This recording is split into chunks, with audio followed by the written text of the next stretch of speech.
ಈ ಪುಣ್ಯವನ್ನು ಸಂಪಾದಿಸುವುದಕ್ಕನ ದಾಸೋಹಿ ಆಗಬೇಕು ಮನುಷ್ಯ.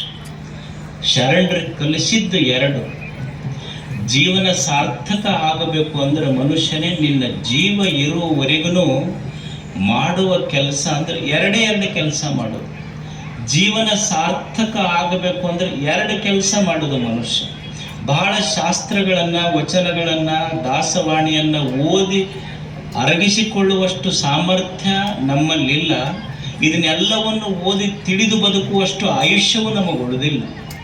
ಆದರೆ ಇಡೀ ಜೀವನದ ಸಾರವನ್ನು ಈ ನೆಲದ ಒಬ್ಬ ಅನುಭವಿ ಕವಿ ಎರಡು ಮಾತನ್ನು ಹೇಳ್ತಾನೆ.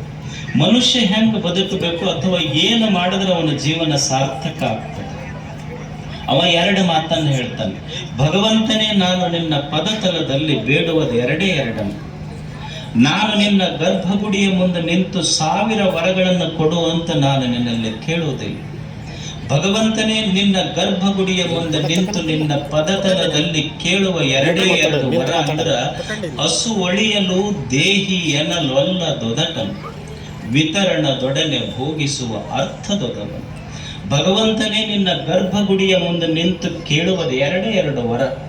ನಿಜಗುಣ ಶಿವಯೋಗಿ ಇಡೀ ಈ ಎರಡು ಮಾತುಗಳಲ್ಲಿ ಜೀವನದ ಸಾರ್ಥಕತೆಯನ್ನ ಹಂಚಿಬಿಟ್ಟನು.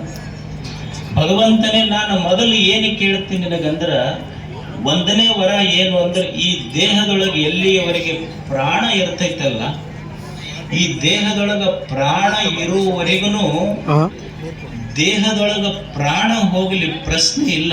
ಆದ್ರೆ ಎಂದೂ ಇನ್ನೊಬ್ಬರ ಮನೆ ಮಂದ ಕೈ ಒಡ್ಡಿ ಬೇಡದಂಗ ಮಾಡಬೇಡ. ಇದು ಮೊದಲನೇ ವರ ಕೇಳಿಕೊಳ್ಳೋದು ನಿನಗೆ.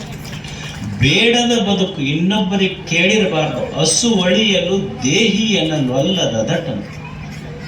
ಪ್ರಾಣ ಹೋಗ್ಲಿ, ಆದ್ರೆ ಎಂದೂ ಇನ್ನೊಬ್ಬರಿಗೆ ಕೇಳೋದಲ್ಲ. ದುಡಿದು ಬದುಕಬೇಕು ಮನುಷ್ಯ. ಬೇಡಿ ಬದುಕುವುದಲ್ಲ, ದುಡಿದು ಬದುಕುವುದನ್ನ ಶರಣರು ಕಲಿಸು. ದೇವರು ಇಷ್ಟೆಲ್ಲ ಕೈಯ ಕಣ್ಣ ಕಾಲ ಕೊಟ್ಟನಲ್ಲ, ಏನು ನಿಸರ್ಗ ನಮಗೆ ಕಲಿಸಿದ ಸಂದೇಶ ಏನು? ಮನುಷ್ಯ ದುಡದೇ ಬದುಕಬೇಕೆಲ್ಲರೂ. ದುಡಿಯದೆ ಉಣ್ಣುವ ಹಕ್ಕು ನಮಗಿಲ್ಲ.